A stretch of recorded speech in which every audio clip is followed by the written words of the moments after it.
So, Carl, you've covered Congress for decades, and you've written about the chaos, the paralysis. Impossible to pull this group of Republicans together. Well, it certainly seems that way so far. And you talked about the rule change.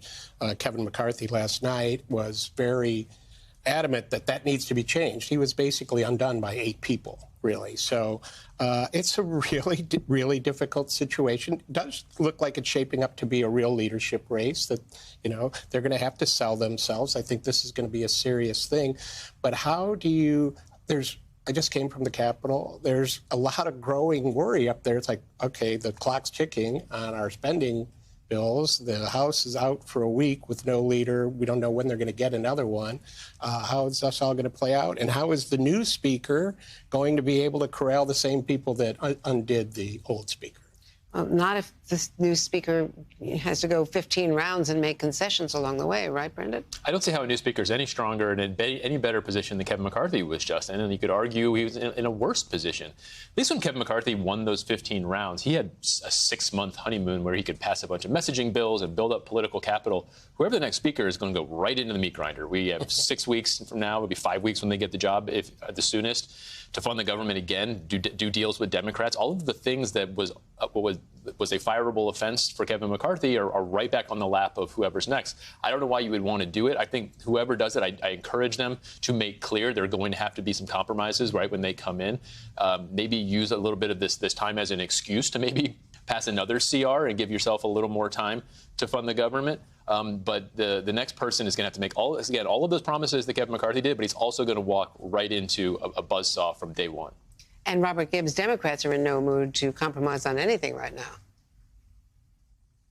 No, they're not, and quite frankly, Andrea, they shouldn't be. I mean, look, the only way to govern the House is going to be to do what they did, do what Republicans had to do on Saturday, which is reach out to Democrats to pass the basic functions of government. We saw, based on the vote Friday, Republicans couldn't even get significant spending cuts and significant increases at the border through their own caucus, let alone through the entire House. So the only way to do this is to do this with a broader coalition. Whether Republicans come to that understanding now, whether they come to it in a week, or whether they come to it at the edge of that 45-day window on the spending deal, we'll have to see. But right now, I agree with what's been said here. There's no real avenue unless they change their behavior and start doing things differently. Whether that causes somebody to also lose their job is up for debate inside the Republican conference. And what about the so-called Hastert rule, where if you compromise with Democrats and you have more Democrats than Republicans voting for something, you're already in trouble with that fringe? The majority of the majority is the Hastert rule, and that's coming into play on Ukraine funding. But here's the problem to me. The House Republicans, certainly the most conservative ones, just think they have more leverage than they do. The Senate is Democratic, and actually the Senate Democrats and Republicans are aligned on spending. The president obviously is a Democrat. Any solution has to be bipartisan. That's just the way it's going to work. And you do have a significant group of people in the House Republican Conference who just don't want to be bipartisan. They think they can get their way, and the alignment just doesn't work that way right now. We are a much better party as a minority.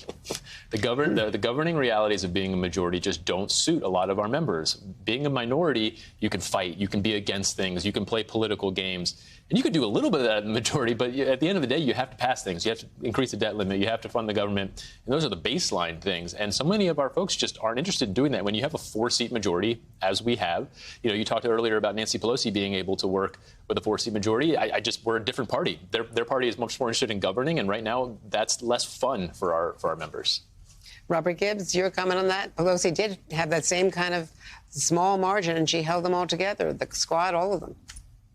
The difference in leadership. Look, Brendan just proposed something that I know House Democrats would gladly take him up on, moving Republicans to the minority and letting them go to the floor, request a minute, and rail on whatever color that they think the sky is. I have a feeling that voters at home are watching this, and in 2024, we'll take Brendan up on his suggestion to make Republicans the minority party in the House.